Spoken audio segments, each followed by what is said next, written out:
नमस्कार, चुनाव क्षेत्र में आपका स्वागत है। मैं हूं मुकेश कुमार। दोस्तों, बीजेपी के लिए तीसरे चरण की 10 सीटें बहुत महत्वपूर्ण हैं।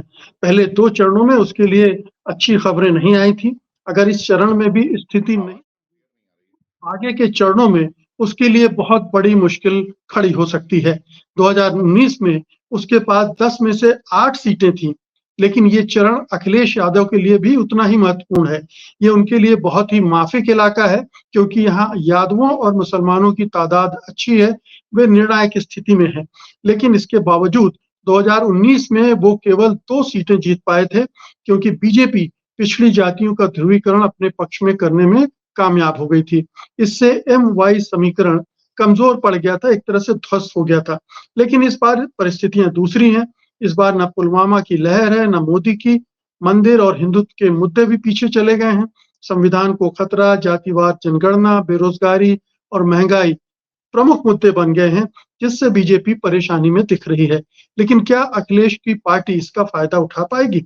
यादवों की पार्टी की छवि से निकलने के लिए अखिलेश ने इस बार केवल 5 यादवों को टिकट दिया है, मगर वे सब उनके अपने ही परिवार के हैं। बीजेपी इसको भुना रही है और वो यादवों को तोड़ने की कोशिश भी कर रही है।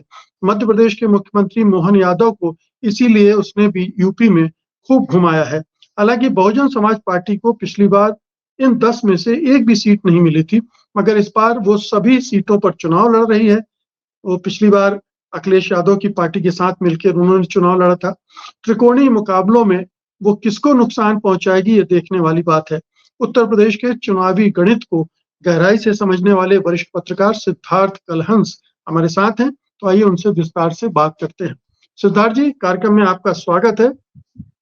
मेरा पहला सवाल ये कि अगर एक ओवरव्यू देना हो इन 10 सीटों का, ये जो भौगोलिक इलाका है, जिसे एक तरह से यादव लैंड भी कह दिया जाता है, लेकिन रुहेलखंड का इलाका है, ब्रज का इलाका है, और ये मुलायम सिंह यादव के गढ़ के रूप में भी जाना जाता है। तो ये इस इलाके में क्या स्थिति दिख रही है इस बार आपको? 14 और 19 के मुकाबले ये जो 10 सीटों का चुनाव हो रहा है, इन सीटों पर इस बार विपक्षी गठबंधन की स्थिति वो ज्यादा बेहतर दिखाई पड़ रही है। आपने अभी जिक्र किया था चर्चा की शुरुआत में कि समाजवादी पार्टी ने 5 कुल पूरे प्रदेश में 80 में 5 यादवों को टिकट दिया और वो पांचों परिवार के सदस्य हैं और परिवार के 3 सदस्य इसी चरण में चुनाव मैदान में हैं। उनमें से 3 इसी चरण में चुनाव मैदान में हैं। मैनपुरी में समाजवादी पार्टी के राष्ट्रीय अध्यक्ष की पत्नी डिंपल यादव, फिरोजाबाद में रामगोपाल यादव के बेटे और उसके बदायूं में आदित्य यादव। तो इस चरण में जो 3 सीटों पर जहां ये तीनों लोग समाजवादी परिवार के चुनाव लड़ रहे हैं, इन तीनों लोगों की स्थिति पिछले चुनाव के मुकाबले 2014 के मुकाबले काफी बेहतर कही जा सकती है और यहाँ तक कहा जा सकता है कि इनके सामने बहुत ज्यादा चुनौती पेश नहीं कर पा रही है। इसी क्षेत्र में इसी चरण के चुनाव में संभल की सीट पड़ती है। संभल की सीट जहां 50% के आसपास करीब अल्पसंख्यक मतदाता हैं और संभल की सीट तमाम मुश्किल 4,500-5,000 वोटों से 2014 की उस लहर में भारतीय जनता पार्टी जीत पाई थी और पिछला चुनाव जो 2019 का हुआ था उसमें तो लाख वोट से ऊपर से वो चुनाव हार गए थे। तो संभल, मैनपुरी, फिरोजाबाद, बदायूं, इन 4 सीटों को आप ये कह सकते हैं कि सबसे बेहतर स्थिति वो समाजवादी पार्टी अगर कह सकते हैं कि उत्तर प्रदेश में जितने भी चरण के चुनाव हो रहे हैं उनमें इन 4 सीटों पर सबसे बेहतर स्थिति। इसके बाद अगर भारतीय जनता पार्टी ये चार सीटें समाजवादी पार्टी निकाल लेगी, क्या ये कह सकते हैं या अभी फंसी हुई है? आराम से कह सकते हैं कि उसके लिए ये चारों सीटें निकालना एक मुफीद दिखाई पड़ता है। वहीं भारतीय जनता पार्टी की बात करें, जैसे अभी आपने बताया फिरोजाबाद से अक्षय यादव हैं और बदायूं से धर्मेंद्र यादव हैं, है ना? नहीं, बदायूं से आदित्य यादव हैं। बदायूं से शिवपाल यादव के बेटे आदित्य यादव हैं। पहले शिवपाल यादव को टिकट दिया गया था, फिर वो आदित्य यादव उनके बेटे चुनाव हासिल हैं। बिल्कुल ठीक है। एक तरीके से शिवपाल यादव ही लड़ रहे हैं और मैनपुरी से डिंपल चुनाव मैदान में है। और इसके अलावा एक चौथी सीट जो संभल की है, जहां पर निधन हो गया था सांसद शफीकुर रहमान बर्क का, जिनको पहले समाजवादी पार्टी ने टिकट दिया था, उनके बेटे जियाउर रहमान बर्क को वहां पर टिकट दिया गया है। ये 4 सीटें समाजवादी पार्टी के लिए सबसे बेहतर कही जा सकती हैं, जहां पर वो भारतीय जनता पार्टी के प्रत्याशी के मुकाबले 20 पड़ती है। अब 2 सीटें वो हैं जो भारतीय जनता पार्टी के लिए पिछले कई चुनावों से काफी बेहतर साबित होती रही हैं, और जहां पर भारतीय जनता पार्टी 21 दिखती है विपक्षी गठबंधन के मुकाबले, वो सीटें हैं आगरा की और हाथरस की। जहां आगरा की सीट पर अब तक की जो सूचना है उस हिसाब से आगरा की सीट पर भारतीय जनता पार्टी के जो केंद्रीय राज्य मंत्री रहे हैं सत्यपाल सिंह बघेल, एसपी सिंह बघेल, उनके मुकाबले इंडिया गठबंधन की जगह बहुजन समाज पार्टी के प्रत्याशी से मुख्य मुकाबला माना जा रहा है। हाथरस की सीट भारतीय जनता पार्टी के लिए खराब दिनों में भी बेहतर साबित होती रही है। हालांकि हाथरस की सीट पर इस बार कुछ मुकाबले की स्थिति बनी है, लेकिन फिर भी भारतीय जनता पार्टी वहां पर बेहतर स्थिति पाई जा रही है या बताया जा रहा है। अब इसके अलावा इन 4 और 2 6 सीटों के बाद जो बाकी की 4 सीटें हैं, उन 4 सीटों पर आप स्पष्ट तौर पर नहीं कहा जा सकता है। जैसे बरेली का हाल आपको मालूम है कि जहां कई बार मान मनोवल करनी पड़ी है, जो पुराने वहां के सांसद रहे हैं, कई बार से सांसद जीतते रहे, संतोष गंगवार, उनका टिकट काटने के बाद बहुत मान मनोवल करनी पड़ी, भारतीय जनता पार्टी के शीर्ष नेताओं को वहां मशक्कत करनी पड़ी। उसके बाद वो आंशिक तौर पर माने हैं, कुछ लोग कह रहे हैं नहीं माने हैं, लेकिन एक वो वहां की सीट ऐसी है कि जहां पर मुकाबला है भारतीय जनता पार्टी को, मुकाबला प्रवीण सिंह एरन जो इंडिया गठबंधन के प्रत्याशी हैं उनसे है, लेकिन भारतीय जनता पार्टी की चूंकि परंपरागत सीट रही है, पिछले कई बार से भारतीय जनता पार्टी उस सीट को जीतती रही है, तो कह सकते हैं कि भारतीय जनता पार्टी की स्थिति अगर वहां पर भीतरघात की नहीं बनती है हालात, तो बेहतर रहेगी। आंवला की सीट के बारे में ये कहा जा रहा है कि कड़ा संघर्ष है आंवला की सीट में। आंवला की सीट में इस बार भारतीय जनता पार्टी इंडिया गठबंधन ने जो प्रत्याशी का चयन किया है वो उस बिरादरी का किया है जिसके साथ यादव और अल्पसंख्यक मतों को अगर जोड़ते हैं तो वो बहुत तगड़ी चुनौती देते हुए वो एक मौर्या को उन्होंने टिकट दिया है, और वहां पर जो वर्तमान सांसद है धर्मेंद्र कश्यप, उनके खिलाफ कुछ नाराजगी भी है। एक सीट का बहुत रोचक मुकाबला हो रहा है इस चरण में, वो सीट है फतेहपुर सीकरी, जिस सीट से बहुत रिकॉर्ड मतों से पिछला चुनाव जीता था, यानी 2019 का राजकुमार चाहर ने, जो कि किसान मोर्चा के भारतीय जनता पार्टी के राष्ट्रीय अध्यक्ष हैं। उनके खिलाफ भारतीय जनता पार्टी के पूर्व मंत्री रहे, वर्तमान में विधायक चौधरी बाबूलाल, उन्होंने अपने बेटे को खड़ा कर दिया है, या उनके बेटे ने वहां पर ताल ठोंक दी है। उनके बेटे को पहले पार्टी ने निकाला, फिर कल रात में चौधरी बाबूलाल को भारतीय जनता पार्टी ने नोटिस थमाई है, क्योंकि वो अपने बेटे का प्रचार कर रहे हैं, और वो जिस सीट से विधायक है फतेहपुर सीकरी में, वो सीट इसी लोकसभा क्षेत्र में आती है, तो इसका संज्ञान लेते हुए उनको नोटिस जारी की गई है। इसके अलावा भी लेकिन फतेहपुर सीकरी में जो आप स्थिति बता रहे हैं, वहां कांग्रेस ने करगिल लड़ाई लड़ने वाले एक फौजी को खड़ा किया है, करवार को टिकट दिया है जी। और करवार की छवि एक मंदिर में रहते हैं वो, और उनके पास 2 जोड़ी कपड़े पता रहते हैं, वो एक बाल्टी लेकर जाते हैं अपने जहां भी जाते हैं, और उसमें जो भी उनको कोई मदद या जो भी कोई उनको खाना पानी जो दे देता है उसी से उनका चलता है। तो एक छवि बहुत अच्छी, उन पर एक फिल्म भी किसी बॉलीवुड फिल्म मेकर ने बनाई है, एक शॉर्ट फिल्म बनाई है, जो फिल्म भी बहुत देखी जा रही है। तो रामनाथ सिकरवार एक नए किस्म का जो है चुनाव वहां पर लड़ रहे हैं, बिना संसाधन के जनता की मदद से चुनाव लड़ रहे हैं, और काफी तादाद में जनता का समर्थन भी उनको मिल रहा है। और रामनाथ सिकरवार ने बहुत जिसे कहते हैं बड़ा संघर्षपूर्ण स्थिति पैदा करती है भारतीय जनता पार्टी के लिए। उस सीट को हमने उन 4 सीटों में इसलिए नहीं शामिल किया क्योंकि ये जब हम पत्रकार बात करते हैं, हम पुराने आंकड़ों को भी जहन में रखकर चलते हैं, तो वो पुराने आंकड़ों को देखते हुए कि भारतीय जनता पार्टी ने चूंकि यहाँ से 4.5 लाख से ज्यादा वोटों से पिछले चुनाव में जीत हासिल की थी, इसलिए माना जा रहा है कि भारतीय जनता पार्टी तो मजबूत होगी ही, लेकिन चुनौती बहुत कड़ी दे दी है। रामनाथ सिकरवार ने, प्रियंका गांधी ने उनके लिए वहां पर रोड शो किया, और चुनौती इतनी कड़ी है कि वहां पर योगी, मोदी, इन सब की सभाएं, रोड शो वहां पर फतेहपुर सीकरी में हो चुके हैं, और काफी मेहनत भारतीय जनता पार्टी को करनी पड़ रही है। जगह जगह सफाई देनी पड़ रही है कि अब की बार अगर आपने जिता दिया तो राजकुमार चाहर जो आपके सांसद हैं वो क्षेत्र में ज्यादा समय देंगे। खुद भारतीय जनता पार्टी के प्रत्याशी मंच से माफी मांग रहे हैं, वहां ये स्थिति है। इस सबके बावजूद एक और परिस्थिति कल पैदा हो गई कि भारतीय जनता पार्टी के कदावर नेता और उस क्षेत्र में विधायक रहे पूर्व मंत्री राजा महेंद्र दमन सिंह, उन्होंने मंच से ही आलोचना कर दी। ये वीडियो भी प्रसारित हो रहा है। तो कुल मिलाकर वहां पर प्रत्याशी की अलोकप्रियता के चलते और इंडिया गठबंधन के सहयोगी कांग्रेस के प्रत्याशी के व्यक्तित्व की जो लड़ाई है, इसमें एक बड़ा संघर्षपूर्ण मुकाबला है। चुनौती बहुत कड़ी है, लेकिन हम इनको अभी चुनौती वाली सीटों में ही गिन सकते हैं। लेकिन 4 सीटें जो जिनमें 3 यादव परिवार, 1 संभल की सीट, ये आप मान सकते हैं कि इंडिया गठबंधन के पक्ष में पलड़ा झुका दिखाई दे रहा है। 2 सीटें आगरा और हाथरस की, वहां पर भारतीय जनता पार्टी को मजबूत देखा जा रहा है। 4 सीटें बाकी जो बची हैं, वो 4 सीटें कंटेस्ट वाली 4 सीटें हैं। फतेहपुर सीकरी, आंवला, बरेली, ये सीटें जो है यहाँ पर मुकाबले की स्थिति है। कहा नहीं जा सकता है। जैसे एटा की सीट है, एटा की सीट में भी बहुत दिलचस्प मुकाबला है। इस बार अखिलेश यादव ने जिस तरह से जातिगत समीकरणों को ध्यान में रखते हुए प्रत्याशी का चयन किया है, ये भी एक मुकाबले वाली सीट है। तो ये स्थिति है। वहां पर 4 सीटें कठिन चुनौती वाली हैं। 4 सीटों में समाजवादी पार्टी का पलड़ा भारी दिख रहा है, 2 सीटें भारतीय जनता पार्टी का पलड़ा भारी दिख रहा है। ये इन 10 सीटों का गणित दिखाई पड़ रहा है अभी।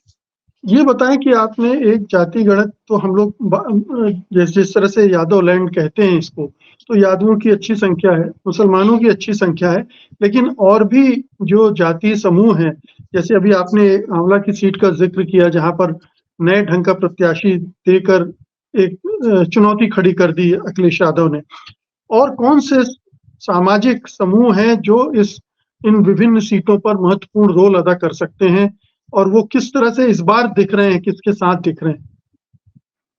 देखिए, यहाँ पर बरेली, आंवला, एटा, इन सीटों पर लोधी जो ओबीसी में आते हैं, लोधी कम्युनिटी के वोट काफी हैं और पारंपरिक रूप से लोधी कम्युनिटी कल्याण सिंह के जमाने से भारतीय जनता पार्टी की समर्थक रही है। इसके अलावा यहाँ पर शाक के, जिन्हें शाक के, सैनी, कुशवाहा, मौर्य आदि आदि नामों से जानते हैं, इनकी इस बिरादरी की तादाद काफी है। मैनपुरी में भी काफी है, एटा में काफी है, आंवला में भी बड़ी तादाद में है, बरेली में भी है। तो समाजवादी पार्टी ने क्या किया है कि शाक के बिरादरी के मतों को अपनी तरफ लाने के लिए उसने इस चरण के चुनाव में 2 शाक प्रत्याशी उतारे हैं और वो दोनों शाक प्रत्याशी अपने अपने समुदाय की राजनीति करते हैं। अपने समुदाय के नेता के तौर पर उनकी गिनती होती है। वो आंवला से प्रत्याशी मौर्य या एटा से प्रत्याशी जो शाक्य हैं, ये दोनों प्रत्याशी ये शाक्य कम्युनिटी के हैं और शाक्य कम्युनिटी के प्रत्याशियों के मतों को सहेजने का काम कर रहे हैं और बाकी सीटों पर असर डाल रहे हैं। इसके अलावा मैनपुरी में कई शाक्य बिरादरी के नेताओं को समाजवादी पार्टी ने अपने साथ शामिल किया है। एक वहां पर पहले शाक्य कम्युनिटी से टिकट दिया था गुलशन शाक्य को बहुजन समाज पार्टी ने, बाद में उनका टिकट काट दिया। उससे शाक्यों में और नाराजगी अन्य दलों के हो गई और उनकी गोलबंदी समाजवादी पार्टी के पक्ष में हुई। तो ये कुछ काफी हद तक भारतीय जनता पार्टी से मुकाबले के लिए इस जो समाजवादी पार्टी ने भारतीय जनता पार्टी का जो पिछड़ी जातियों का उनका जो पूरा समीकरण था, उस समीकरण को छिन्न भिन्न करने का काम किया है कई सीटों पर। और ये केवल इसी चरण की नहीं, कई चरणों में दिखाई पड़ रहा है। जैसे बड़ी तादाद में कुर्मी बिरादरी को अपने पक्ष में लाने के लिए सबसे ज्यादा उस कम्युनिटी के लोगों को टिकट दिया है।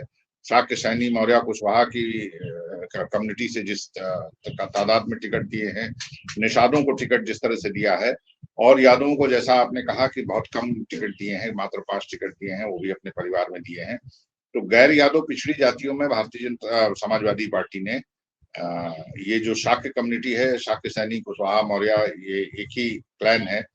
इस कम्युनिटी को, निषादों को और कुर्मी, ये 3 जो बड़ी जातियां हैं जिनके ठीक ठाक तादाद है, इन वोटों को सहेजने के लिए बहुत रणनीतिक तौर पर इस बिरादरी के प्रत्याशी अलग अलग जगहों पर समाजवादी पार्टी ने उतारे हैं। और कई जगह पर उसने भारतीय जनता पार्टी का जो गैर यादव पिछड़ी जातियों का कुनबा उसने जो इकट्ठा किया था पिछले 10 वर्षों में, उस कुनबे को छिन्न भिन्न करने का काम किया है। वो दिखाई भी पड़ रहा है। आंवला में दिख रहा है, एटा में दिख रहा है, खुद मैनपुरी में इसका लाभ मिल रहा है समाजवादी पार्टी को ये स्थिति पैदा की है। और ये जो आप जिस गणित की बात अभी हम कर रहे हैं, ये प्रयोग सबसे ज्यादा इसी चरण की 10 सीटों में दिखाई पड़ रहा है, क्योंकि इसी चरण के जहां, जैसे कि आपने कहा ना कि यादव बेल्ट कही जाती है, एक तरफ यादव बेल्ट भी है, दूसरी तरफ शाक्य बिरादरी की या शाक्य सैनिक कुशवाहा मौर्य इस बिरादरी की भी बहुतायत है कई सीटों पर, और इसी बेल्ट में लोधी कम्युनिटी की भी बहुतायत 3 सीटों पर ठीक ठाक है। और कुर्मी बेल्ट है, बरेली, आंवला, पीलीभीत का तो चूंकि चुनाव हो चुका, वरना पीलीभीत में भी उनकी तादाद काफी थी, जहां पर समाजवादी पार्टी ने कुर्मी बिरादरी से प्रत्याशी भागवत शरण गंगवार को खड़ा किया। तो यहाँ पर अन्य पिछड़ी जातियों, ये पूरा, जिसे मैं यादव बेल्ट की तो सीटें हैं, 3 सीटें तो साफ तौर पर यादव डोमिनेटेड हैं, लेकिन इसके अलावा अगर कहें ये पूरी ओबीसी डोमिनेटेड है, और सारे दलों के आप प्रत्याशियों को उठाकर देखें तो उनमें आपको सब दिखाई पड़ेगा कि ज्यादातर लोगों ने यहाँ पर ओबीसी कम्युनिटी के ही प्रत्याशी खड़े किए हैं। तो आपके कहने का मतलब है कि इस बार अखिलेश ने बहुत सोच समझ कर टिकट दिए हैं, प्रॉपर सोशल इंजीनियरिंग की है, और बीजेपी की सोशल इंजीनियरिंग को ध्यान रखकर अपनी सोशल इंजीनियरिंग की है। जो पिछड़े, अति पिछड़े उनसे छिटक रहे थे, उनको वापस जोड़ने की कोशिश की है। अब मुझे ये बताइए कि बीएसपी किस तरह से यहाँ भूमिका अदा कर रही है? वो दावेदार कितनी है और कितनी बीजेपी या समाजवादी पार्टी को नुकसान पहुंचाने की स्थिति में? देखिए, शुरुआत अगर हम करें, बीजेपी के पास, बहुजन समाज पार्टी के पास बरेली में प्रत्याशी नहीं है, तकनीकी कारणों से उसके प्रत्याशी का नामांकन खारिज हो गया। इसके बाद आंवला की सीट जो है, जो बरेली से सटी हुई है, आंवला की सीट पे बहुजन समाज पार्टी ने अल्पसंख्यक कम्युनिटी के आबिद रजा को टिकट दिया, जो कि वहां नगर पालिका के चेयरमैन थे। उन्होंने शुरुआत तो बहुत तेवरदार अंदाज में शुरू की थी और कुछ समर्थन उनके पक्ष में दिखाई पड़ रहा था, लेकिन जैसे जैसे चुनाव करीब आता गया या जीरोइन होने लगा, तो ये देखा गया कि उनको अपनी कम्युनिटी के भी वोट मिलने अब मुश्किल दिखाई पड़ रहे हैं। यही स्थिति उसने संभल में भी की थी। संभल में एक कहानी ये शुरू हुई, वो शेखजादा बनाम पठान और ये सब चीजें शुरू हुई, लेकिन जैसे जैसे चुनाव आगे बढ़ता गया, चुनाव उफान पर आया, तो वो इस तरह का विद इन कम्युनिटी जो बाइफर्केशन की स्थिति उम्मीद की जा रही थी, वो नहीं दिख रहा है। तो वहां पर उस प्रत्याशी का कोई असर नहीं दिखाई पड़ा। मैनपुरी में समाजवादी पार्टी के डिम्पल यादव के खिलाफ अगर किसी यादव प्रत्याशी को खड़ा किया जाएगा, तो आप सोच सकते हैं कि उसको कैसे समर्थन और कितना समर्थन मिलेगा।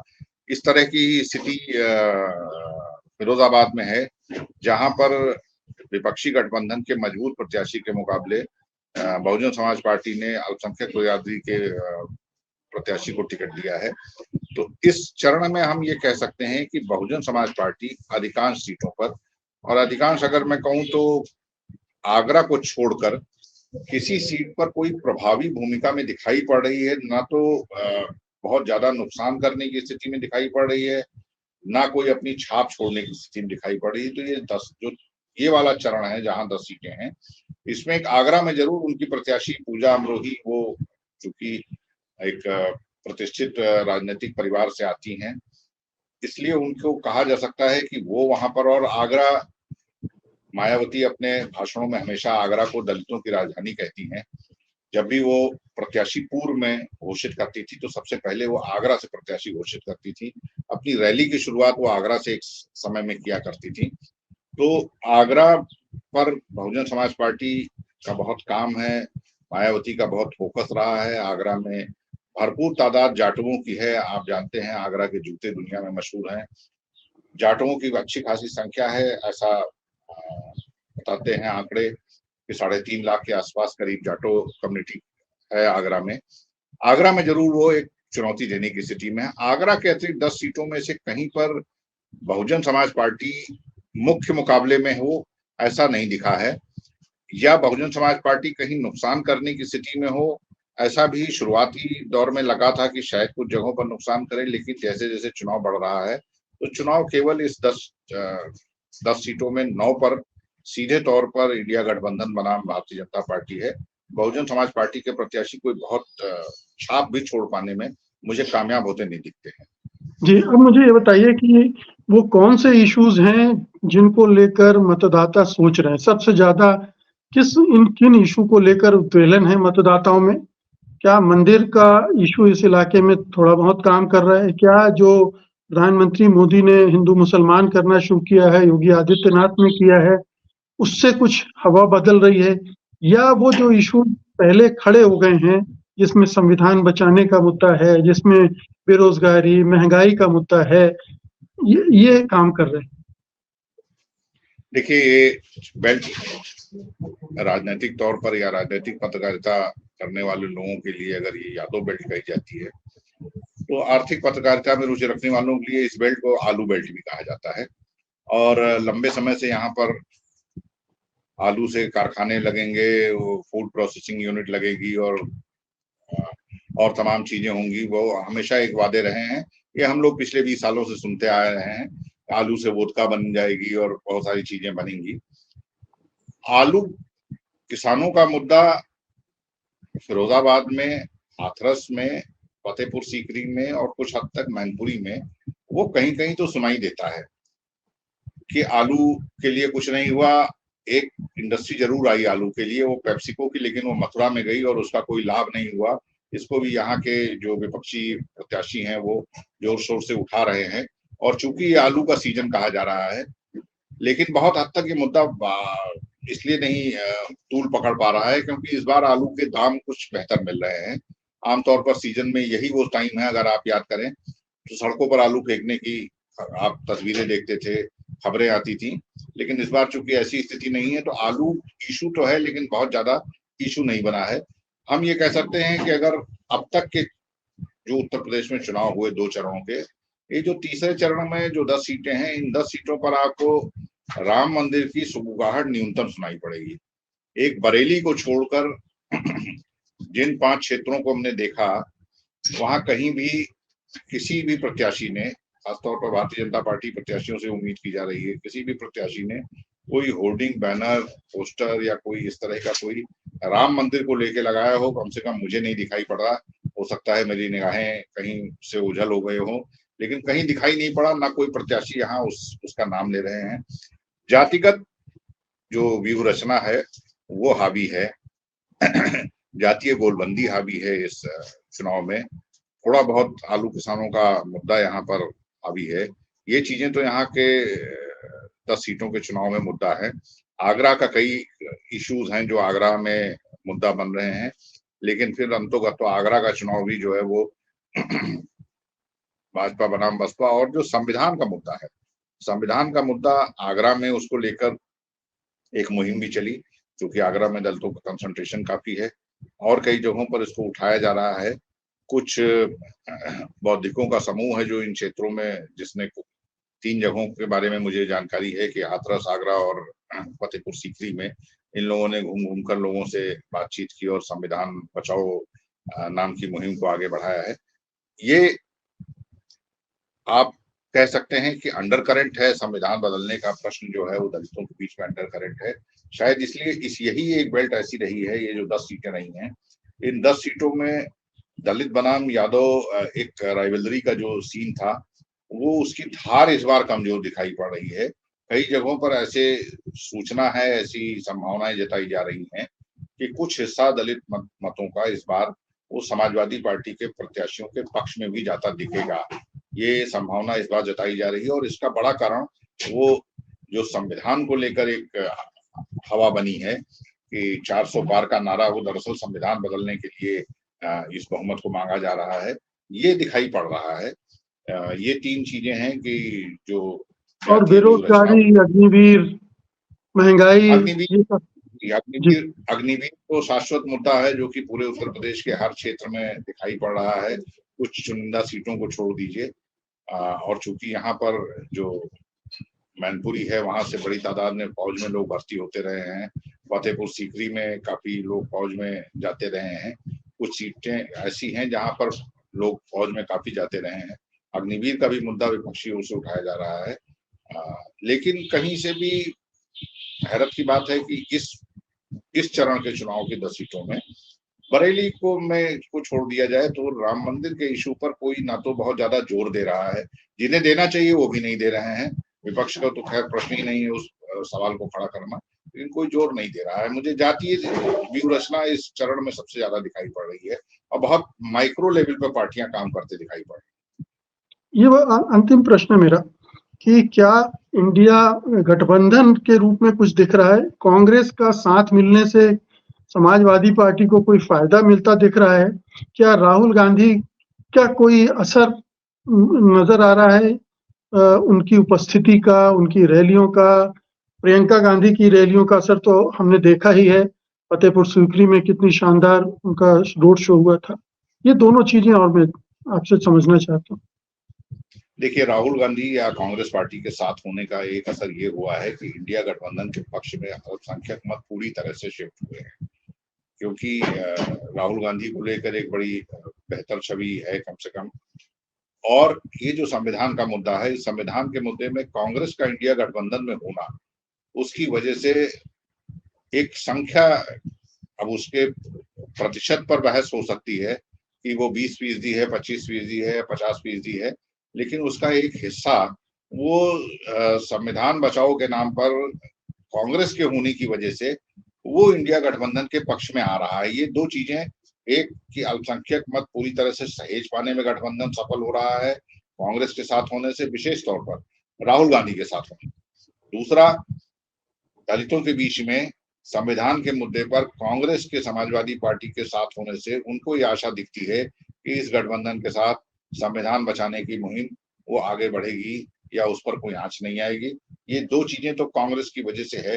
तीसरा, अभी इस क्षेत्र में केवल एक चुनाव क्षेत्र में प्रियंका गांधी का रोड शो हुआ है, लेकिन हाँ ये है कि अब तक हुए उत्तर प्रदेश में तमाम गठबंधनों में 2017 में भी कांग्रेस समाजवादी पार्टी ने मिलकर चुनाव लड़ा था, लेकिन वो केमिस्ट्री नहीं दिखाई पड़ रही थी जो केमिस्ट्री इस बार दिखाई पड़ रही है कि अधिकांश चुनाव क्षेत्रों में दोनों पार्टियों के लोग जिस तरह से मिलजुल कर कैंपेन कर रहे हैं, इसमें शायद पहले के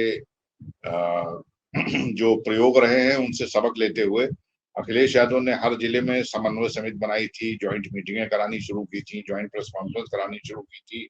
वो तमाम चीजें जो है जो की थी, उसका एक असर ये दिखाई पड़ रहा है कि एक तालमेल है दोनों दलों के बीच में, तो इससे दोनों दल मिलकर एक साझा रणनीति पर काम कर रहे हैं। अल्पसंख्यक मतों का पूरी तरीके से सहेजना वो काम हो रहा है, कुछ हिस्सा दलित मतों का वो इंडिया गठबंधन के पक्ष में झुकना, ये कुछ पॉजिटिव पॉइंट्स दिखते हैं कांग्रेस के साथ गठबंधन होने पर। तो सिद्धार्थ जी, कुल मिला के ये कि इस दौर के चुनाव में बीजेपी को नुकसान होना तय है। वो नुकसान 2 सीटों का होगा, 3 का होगा, 4 का होगा, ये अभी कहना मुश्किल है, लेकिन नुकसान होना तय है।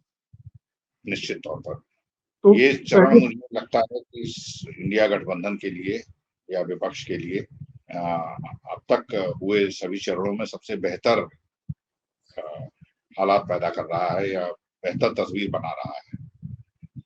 बहुत बहुत शुक्रिया सिद्धार्थ जी, इस मुद्दे पर बातचीत करने के लिए धन्यवाद आपका।